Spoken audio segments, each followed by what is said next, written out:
Hello everyone, welcome back to our channel future study. तो guys, इस video में BA programme semester 5 के जो आपने एजुकेशन सब्जेक्ट लिया है इसके क्वेश्चन विद आंसर आपको इस वीडियो में कराने जा रही है। और ड्यू एस रेगुलर आंसर में सभी कॉलेज स्टूडेंट के लिए। और ये जो क्लासेस हमारी होने जा रही है क्लासेस 8 है। इससे पहले की 7 क्लासेस आप सभी ने नहीं देखी, देख लीजिएगा, लिंक आपको डिस्क्रिप्शन बॉक्स में मिल जाएगा। अभी तक आपने टेलीग्राम व्हाट्सएप ग्रुप ज्वाइन नहीं किया तो कर सकते हैं, उसका भी लिंक आपको डिस्क्रिप्शन बॉक्स में मिल जाएगा। अगर किसी स्टूडेंट को इस पीडीएफ को परचेस करना है जिसमें most important 22 question with answer की पीडीएफ है, तो आप व्हाट्सएप नंबर पर कॉन्टैक्ट करके परचेस कर सकते हो। और यही सब क्वेश्चन आपके पेपर में देखने को जरूर मिलेंगे। ठीक है, तो जो हम क्वेश्चन नंबर इसमें आपको 10 प्लस क्वेश्चन नंबर 11 दो क्वेश्चन का आंसर आपको कराएंगे कंप्लीट। तो ये सभी जितने भी क्वेश्चन हैं हमने इससे पहले की वीडियो में कराई है, तो आप सभी देख सकते हैं। जो इस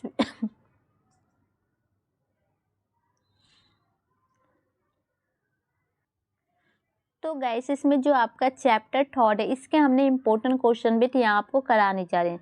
तो क्वेश्चन सबसे पहले देखिए, विकलांगता और क्षितिज से आप क्या समझते हैं? क्षितिज और विकलांगता के बीच अंतर बताइए। तो पहले आपको बताना है इन दोनों से आप सब समझते क्या है, प्लस इन दोनों में जो अंतर क्या है। तो ये क्वेश्चन का आंसर आपको इस वीडियो में कराएंगे। इसके बाद जो आपका नेक्स्ट क्वेश्चन बनेगा, देखिए, किसी व्यक्ति की असमर्थता उसके सीखने को कैसे प्रभावित करती है, किन्हीं दो असमर्थताओं के आधार पर लिखिए। तो क्वेश्चन नंबर 11 का भी आंसर आपको इस वीडियो में कराएंगे। प्लस इसके बाद आपका एक और क्वेश्चन है इस चैप्टर के अकॉर्डिंग, बौद्धिक असमर्थता का वर्णन कीजिए। बौद्धिक असमर्थताओं के प्रकार और लक्षण का वर्णन कीजिए, ये क्वेश्चन है। ये टोटल आपको जो 3 क्वेश्चन आपको हमने दिखाए, तीनों क्वेश्चन के आंसर आपको इसी वीडियो में करा देंगे। तो वीडियो हो सकती है थोड़ी लंबी जरूर हो, लेकिन तीनों क्वेश्चन का आंसर मिलेंगे। क्योंकि आप सभी को भी पता है कि आपके पास टाइम बहुत कम है। आपके पेपर जो 17 से स्टार्टिंग होने जा रहा है दिसंबर में, तो टाइम नहीं है। अभी तक हमारे 12 क्वेश्चन ही होंगे 8 क्लासेस के अंदर, और बाकी के भी अभी 10 क्वेश्चन बचे ही हैं। तो गाइस, इस पीडीएफ को आप परचेस भी कर सकते हैं बाकी के क्वेश्चन के लिए 10 क्वेश्चन। क्योंकि अभी देखो, चैप्टर जो इसमें हम यूनिट 3 आपको कराने जा रहे हैं, चैप्टर 3 4 के बाद जितने भी 4 5 6 7 चैप्टर आपका भी बचे हैं। ठीक है, तो चलिए एक एक करके क्वेश्चन आपको आंसर करा देते हैं। जो आपका क्वेश्चन नंबर 10 था इसके अकॉर्डिंग, तो क्वेश्चन 10 है, विकलांगता और क्षितिज से आप क्या समझते हैं? क्षितिज और विकलांगता के बीच अंतर बताइए। तो इस क्वेश्चन का आंसर आप यहाँ से देखिए। सबसे पहले आपको विकलांगता के अकॉर्डिंग बताना है, जिसे विकलांग व्यक्ति कहते हैं, हैंडीकैप स्टूडेंट भी आप कह सकते हैं, व्यक्ति कह सकते हैं। ठीक है, विकलांगता एक महत्वपूर्ण मुद्दा है जिसे व्यापक रूप से मान्यता प्राप्त है। विकलांगता शब्द का तात्पर्य किसी व्यक्ति के मानसिक और शारीरिक की अनुपस्थितियां से है, जो किसी बीमारी, चोट या किसी अंग के उत्पादन के कारण होता है। जब कोई व्यक्ति इस स्थिति से पीड़ित होता है तो वे अनुपस्थिति अंग या अंग से जुड़े किसी भी कार्य को पूरा करने में असमर्थ होता है। तो मतलब कि देखो, विकलांग व्यक्ति वो होते हैं जिसे किसी भी तरह के शारीरिक मानसिक होता है, वो सभी उनके पास कोई बीमारी हो, चोट लगा हो, या कोई अंग उनका काम नहीं कर रहा हो, बुद्धि काम नहीं कर रही, उनका शरीर का कोई अंग, हाथ पैर कुछ काम नहीं कर रहा, इन सब से जो भी उनकी समस्या उत्पन्न हो रही है उनको विकलांग व्यक्ति के अकॉर्डिंग देखा जाता है। ये सारी उनके अंदर समस्या होती है जिसके वजह से वो अपने कार्य को पूरा नहीं कर पाते हैं। ठीक है, तो विकलांग व्यक्ति आपको पता ही होगा। अब देखिए, विकलांग होना मानव अस्तित्व का एक हिस्सा है। एक व्यक्ति की विकलांगता उनके जीवन में किसी भी समय उत्पन्न हो सकती है। तो देखो यार, एक चीज याद रखना कि जो विकलांग व्यक्ति है ये मानव का हिस्सा है। ये आपको जो विकलांग है ना, कभी भी जीवन में किसी भी टाइम पर हो सकती है। ये नहीं है कि आप एक अच्छे अभी टाइम के आप अच्छे खासे इंसान हो तो आगे चल के आपको ये बीमारी नहीं होगी। ये जरूरी नहीं है कि जन्म के समय ही हो। हम सभी जीवन के किसी न किसी मोड़ पर अस्थायी और स्थायी रूप से विकलांग होंगे। तो देखो, ये जरूरी नहीं है कि आपको जन्म के साथ ही आपको विकलांग मिले, प्लस ये आपके जीवन के किसी भी मोड़ पर आपको ये बीमारी हो सकती है। और यहाँ तक कि जो लोग बुढ़ापे तक जीवित रहते हैं उनके लिए दैनिक कार्यों को संभालना कठिन होता है। और जो लोग बुढ़ापे तक जीवित रहते हैं वो अपने दैनिक के कार्य संभालना बहुत ज़्यादा कठिन होता है। तो उनको भी एक तरह से ये शारीरिक बीमारी के अकॉर्डिंग देखा जाता है, विकलांग के अकॉर्डिंग, कि वो अपने कार्य नहीं कर सकते। इसके अलावा विकलांगता कई कारणों से उत्पन्न होती है। देखो, इन सब के अलावा भी जो विकलांग के कुछ कारण है, कुछ पॉइंट तो देखिए, जिसमें कुपोषण आ जाता है, गरीबी आ जाती है, लिंग संबंधित मुद्दे और आपदाएं शामिल है। तो ये सभी भी कुछ कारण है। और फिर देखिए, विश्वास संगठन जो एक अंतर्राष्ट्रीय संगठन है जो कि विकलांग व्यक्तियों की मदद करता है, और तो ये विकलांग व्यक्तियों के अकॉर्डिंग कार्य करता है और उनकी मदद करता है, विश्व स्वास्थ्य संगठन। ठीक है, इसके आगे देखिए जो विकलांगता की परिभाषा, तो राइटर के अकॉर्डिंग यहाँ पर आप देख सकते हैं इनकी परिभाषा लिखी गई है। विकलांगता एक शारीरिक, मानसिक, संज्ञात्मक, विकासात्मक स्थिति है जो किसी व्यक्ति के कुछ कार्यों या कार्यों में संलग्न होना या विशेष दैनिक गतिविधियों बातचीत में भाग लेने की क्षमता को बाधित, हस्तक्षेप या सीमित करती है। तो मतलब कि देखो, जो आपकी शारीरिक, मानसिक, संज्ञानात्मक, बौद्धिक जो भी आपके कार्य होते हैं, वो दैनिक दिन के जो कार्य होते हैं, आप उन्हें सही तरीके से नहीं कर पाते, अपनी दैनिक गतिविधियों को नहीं कर पाते, आप किसी से बातचीत में भाग नहीं ले सकते, तो ये कुछ बाधाएं होती है जो आपके को सीमित करती है। तो यही होता है विकलांग, कि मतलब आप अपनी इच्छा के अकॉर्डिंग कोई कार्य नहीं कर सकते।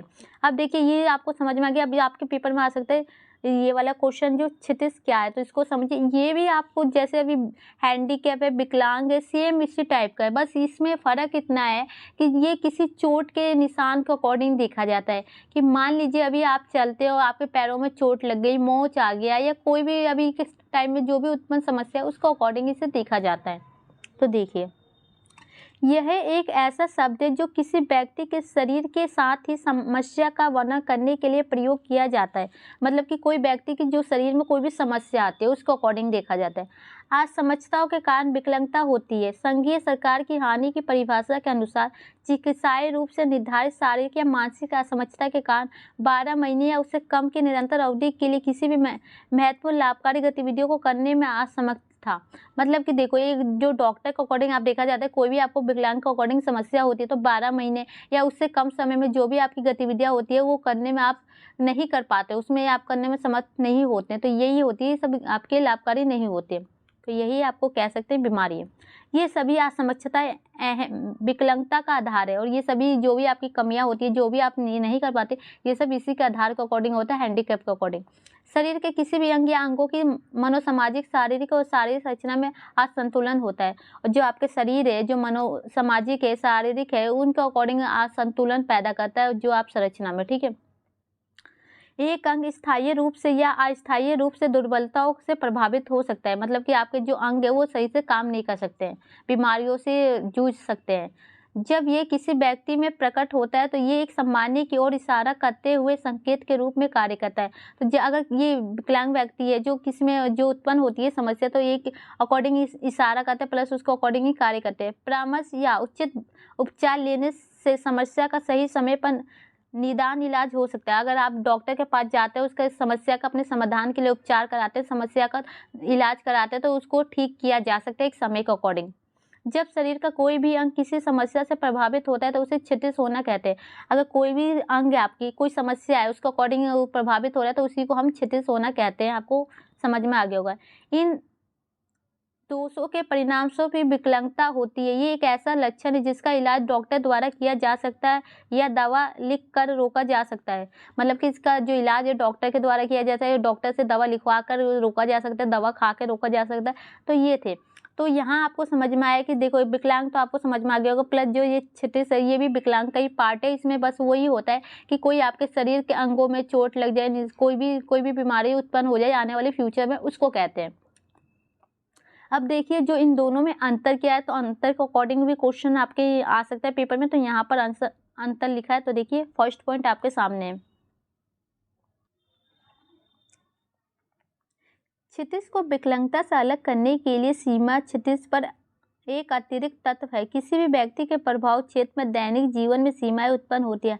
हालांकि विकलांगता और क्षितिज से अलग अलग प्रभाव होते हैं। तो देखो, सबके दैनिक जीवन में जो भी समस्याएं उत्पन्न होती है, कुछ सीमाएं उत्पन्न होती है, लेकिन इन दोनों का अगर देखा जाए ना, अलग अलग इनका प्रभाव पड़ता है विकलांग व्यक्ति का या क्षितिज व्यक्ति का दैनिक जीवन में। तो इसको अकॉर्डिंग देखते हैं। किसी व्यक्ति के प्रभाव क्षेत्र में दैनिक जीवन में समस्याएं उत्पन्न होती है। हालांकि विकलांग और क्षितिज के अलग अलग प्रभाव है। तो मतलब कि इनके जो दैनिक जीवन में जो समस्या उत्पन्न होती है, उनके अलग अलग प्रभाव होते हैं। अमेरिकन मेडिकल एसोसिएशन के अनुसार इसके दस्तावेज में हानि और विकलांग स्पष्ट रूप से प्रतिष्ठित है। क्षितिज की अवधारणा कहते किसी के स्वास्थ्य की स्थिति में बदलाव से है। मतलब कि जो इसकी अवधारणा से तात्पर्य हम कह सकते हैं किसी की जो स्थिति है, स्वास्थ्य की स्थिति है, उसमें कुछ चेंजिंग आ रही है, कुछ बदलाव आ रही है, उससे है। ये है बीमारी चोट के कारण होता है, और ये जो बीमारी होती है या चोट के कारण होती है, ये जो भी समस्या है। दूसरी ओर विकलांग एक गैर चिकित्सीय घटना है जो किसी व्यक्ति की अपनी क्षमताओं सीमाओं के बीच असंगति से उत्पन्न होती है, और ये जो विकलांग व्यक्ति है गैर चिकित्सा मतलब बिना डॉक्टर के अकॉर्डिंग, और ये प्लस आपकी जो क्षमता होती है ना उसके अकॉर्डिंग और सीमाएं उसके अकॉर्डिंग असंगति से उत्पन्न होती है, मतलब ये विकलांग कभी भी उत्पन्न हो सकती है। इसके बाद देखिए, दूसरे शब्दों में हम कह सकते हैं कि आमतौर पर विकलांग का मतलब सामान्य दैनिक गतिविधियों को करने में असमर्थता है, मतलब कि जो भी आप कार्य करना चाहते हैं रोजमर्रा के जीवन में वो आप उसे नहीं कर पा रहे तो वो व्यक्ति विकलांग है, ठीक है। ऐसे में मरीज अपनी देखभाल नहीं कर सकता, ऐसे में जो मरीज है हैंडीकैप है वो अपनी देखभाल नहीं कर सकता। एक उदाहरण के रूप में पीठ में चोट किसी को बिना सहायता से कपड़े पहनने या स्नान करने से रोक सकती है, मतलब अगर आपके पीठ में चोट लग गई है तो वो बिना किसी और की सहायता लिए आप कपड़े नहीं पहन सकते, प्लस आप नहा नहीं सकते, तो इसके लिए आपको रोका जा सकता है। इसके अलावा विकलांग एक सामाजिक मुद्दा है, और ये एक सामाजिक मुद्दा भी है जिसे सामाजिक परिवर्तनों के माध्यम से संबोधित किया जा सकता है, और इसे एक सामाजिक परिवर्तन के माध्यम से संबोधित किया जा सकता है, और ये सामाजिक मुद्दा है। दुर्बलता एवं क्षितिज शब्द का तात्पर्य ऊरक स्तर पर समस्या से है। मूल रूप से दुर्बलता सामान्य शारीरिक मानसिक क्षमताओं के नुकसान से है, तो मतलब कि जो भी आपके शरीर की समस्या होती है जो मानसिक होती है इनके जो भी नुकसान से होती है इसको अकॉर्डिंग इस क्षितिज को देखा जाता है। क्षितिज ज़्यादातर मामलों में बीमारी या चोट के कारण होती है, और ये ज़्यादातर मामले जो होती है किसी बीमारी के कारण या किसी चोट के कारण, जो जैसे आपके पैर में मोच आ गई या चोट लग गई या हाथ टूट गया या कोई भी जो समस्या होती है चोट लगने से जो, या आपका सर फट गया, तो ये सभी क्षितिज के अंदर आ जाते हैं, इनके अकॉर्डिंग ये देखा जाता है। तो गाइस ये अंततः कुछ पॉइंट है, तो मतलब ये आप बता सकते हैं कि जो विकलांग व्यक्ति अपने दैनिक कार्यों को नहीं कर सकता, और लेकिन इसमें होता है कि वो चोट के निशान ये सब मतलब चोट के जो निशान होती है ये समय के साथ सही हो जाते हैं। तो इसके बाद जो आपका नेक्स्ट क्वेश्चन बनता है क्वेश्चन नंबर 11 है, किसी व्यक्ति की असमर्थता उसके सीखने को कैसे प्रभावित करती है, किन्हीं दो असमर्थताओं के आधार पर लिखिए। तो सीखने के अकॉर्डिंग देखिए, सबसे पहले परिचय देखिए। सामान्य अर्थों में विकलांगता ऐसी शारीरिक मानसिक असमर्थता है जिसके चलते कोई व्यक्ति सामान्य व्यक्तियों की तरह किसी कार्य को करने में असमक्ष होता है, मतलब कि जो सामान्य तौर पर देखा जाए विकलांग जो शारीरिक मानसिक असमर्थता होती है जिसके कारण कि एक सामान्य व्यक्ति जो कार्य कर सकता है वो विकलांग व्यक्ति नहीं कर सकता, उसे रोकता है। तकनीकी दृष्टि से विकलांग एवं विकलांगता व्यापक संदर्भ में शब्द है जिनकी एक से अधिक परिवर्तनशीलता परिभाषा है। तो ये दोनों है जो जिनकी जो क्या परिभाषाएं होती है अलग अलग होती है, अलग अलग एक से एक परिभाषाएं आपको देखने को मिल जाएगी, जैसे कि हमने ऊपर भी आपको परिभाषा तो करा ही दिया इसका, तो हम यहाँ नहीं लिखे, ठीक है। अब इसके बाद देखिए, असमर्थता के कारण सीखने पर पड़ने वाले प्रभाव, तो मतलब इस बीमारी के अकॉर्डिंग आपको सीखने में क्या क्या दिक्कतें का सामना करना पड़ता है उसको अकॉर्डिंग देख सकते हैं। तो सबसे देखिए, पिछले कई दशकों में सीखने में असमर्थता विषय पर काफ़ी ध्यान दिया गया है, लेकिन सामान्य में इस विषय को लेकर अभी और जानकारी और जागरूकता की आवश्यकता है। मतलब कि यहाँ कहा जा रहा है कि जो पिछले कई दशकों में जो असमर्थता होती है, विकलांग होती है, इसके विषय पर बहुत ज़्यादा ध्यान दिया गया है, लेकिन कुछ अभी ऐसा है ना कि कुछ विषय को लेकर जो जानकारी और जागरूकता फैलाने की आवश्यकता है विकलांग के अकॉर्डिंग। भारत में 13 से 14% बच्चे किसी न किसी प्रकार की सीखने की असमर्थता से ग्रस्त है, मतलब कि जो बच्चे 13 से 14% के बच्चे ऐसे हैं जो कि कोई ना कोई बीमारी से संबंध रखते हैं सीखने के अकॉर्डिंग। इसमें मुख्य 3 असमर्थता ज़्यादा पाई जाती है, और इसमें सबसे ज़्यादा जो 3 प्रकार की असमर्थता पाई जाती है, फर्स्ट नंबर, सेकंड नंबर और थर्ड नंबर आपका यहाँ से स्टार्ट है, इसी में ऐड हो गया है, ठीक है। तो ये 3 प्रकार की है, तो इसके अकॉर्डिंग देखिए। डिस्कोरियन एक तांत्रिक तंत्र से संबंधित समस्या है, ये एक बौद्धिक विकलांगता नहीं है। तो ये क्या होता है, जो तांत्रिक से संबंध रखता है समस्या है, और ये बौद्धिक समस्या नहीं होती है। यह लिखित भाषा को पढ़ने और समझने की क्षमता को प्रभावित करती है, और इसमें क्या होता है जो लिखित भाषा होती है ना उसे पढ़ने लिखने की क्षमता को प्रभावित करती है, वो सभी बुद्धिमाता लोगों में हो सकती है, और ये जितने भी पढ़े लिखे जो बुद्धि वाले जो लोग होते हैं ये सब में हो सकती है। ये समझते मस्तिष्क में भाषा से संबंधित हिस्से से जुड़ी है, और ये जो आपके दिमाग में माइंड में किससे जुड़ी है, जो आपकी लैंग्वेज है उसके अकॉर्डिंग ये जुड़ी है। इसके बच्चे की बौद्धिकता से कोई संबंध नहीं है, और इसमें जो बौद्धिकता है उससे कोई संबंध नहीं रखता है। भारत में 2 से 18% बच्चे इसे सीखने की असमर्थता से प्रभावित है, और जो भारत देश में अभी आपको 2 से 18% के बच्चे हैं जो इसको सीखने में नहीं सीख पाते हैं, ठीक है। इसके बाद देखिए, तो इसका सेकंड पॉइंट है डिस्कॉलकुलिया, यह सीखने से जुड़ी एक विशेष समस्या है। ये भी आपको सीखने के अकॉर्डिंग ही समस्या देखी जाती है और ये गणित प्रतिरूप है, मतलब इसका जो प्रतिरूप होता है गणित से होता है, गणितनीय से होता है। यह भी मस्तिष्क से संबंधित है, ये भी आपके जो माइंड से संबंध रखता है।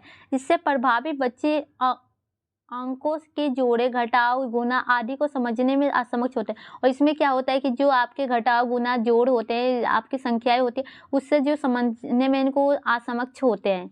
समय सारणी, पहाड़े, गणित की शब्दावली एवं पर्सन की भाषा बहुडिप्पीय समस्याओं के हल नहीं कर पाते। और जो भी आपके पर्सन होते हैं, शब्दावली होती है, गणित के अकॉर्डिंग होते हैं, पहाड़े होते हैं, सारणी होती है, इनको वो जो कहते हैं ना हल नहीं कर सकते। इसका बच्चे की बौद्धिकता से कोई संबंध नहीं है, और इसमें जो आपके बौद्धिकता से कोई संबंध नहीं है, ठीक है। और ये देखिए इसका थर्ड पॉइंट है डिसग्राफिया, सुसंगत रूप से ना लिखे पाने की असमर्थता, मतलब कि जो लिखने में ना असमक्ष व्यक्ति है कि अच्छे तरीके से वो नहीं लिख पाते।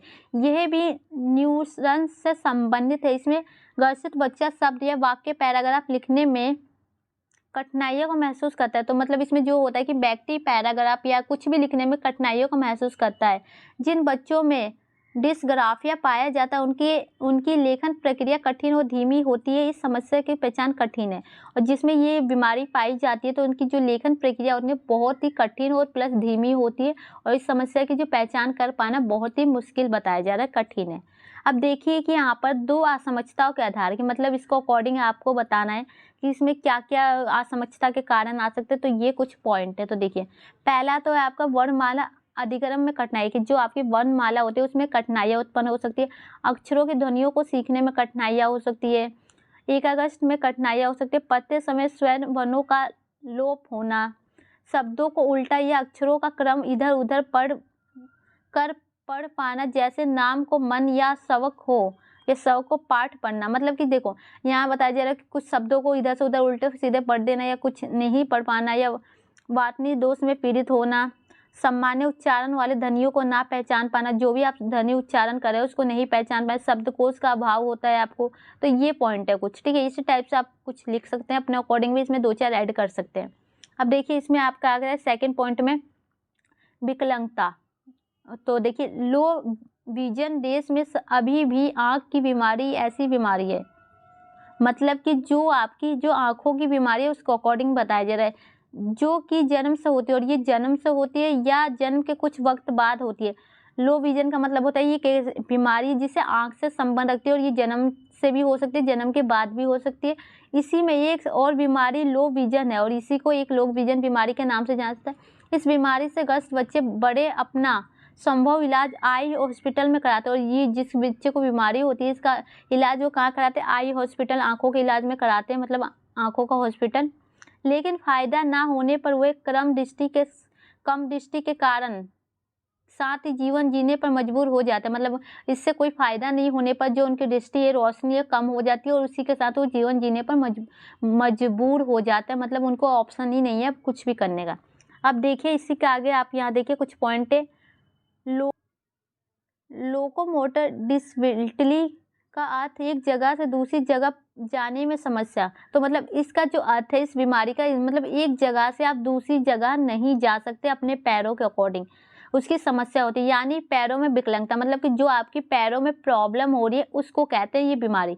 लेकिन सामान्य तौर पर इसे हड्डियों, जोड़ों और मांसपेशियों से संबंधित विकलांगता के रूप में लिया जाता है। और इसमें जो भी अगर एक सामान्य तौर पर देखें जो आपकी हड्डी में प्रॉब्लम होती है, मांसपेशियों में होती है, इसको अकॉर्डिंग लिया जाता है। ये किसी भी व्यक्ति के आंदोलन जैसे चलना, हाथ में चीज़ें उठाना या पकड़ना आदि में समस्या उत्पन्न कर सकते हैं। और ये जो व्यक्ति है उसमें चलने फिरने से लेकर हाथ में कोई चीज़ उठाने, वजन जैसी समस्याएं उत्पन्न कर सकती है। तो गाइस फाइनली ये क्वेश्चन भी यहाँ कंप्लीट हो चुका है। तो गाइस देख सकते हैं फाइनली यहाँ पर आपके 2 क्वेश्चन कंप्लीट हो चुके हैं। अब आपका क्वेश्चन नंबर 12 है। वीडियो काफ़ी लंबी हो गई है तो ये हम आपको नेक्स्ट वीडियो में करा देंगे क्वेश्चन नंबर 12, ठीक है। तो वीडियो अच्छी लगे तो लाइक शेयर कीजिएगा। इसमें हमने आपको 2 क्वेश्चन के आंसर कंप्लीट करा दिए, तो वीडियो को शेयर कीजिए। अभी तक आपने हमारे टेलीग्राम व्हाट्सएप ग्रुप ज्वाइन नहीं किया तो कर लीजिएगा। पीडीएफ को परचेज करना है तो व्हाट्सएप पर कॉन्टैक्ट कीजिए, क्योंकि अभी बाकी के क्वेश्चन बहुत ज़्यादा ही बाकी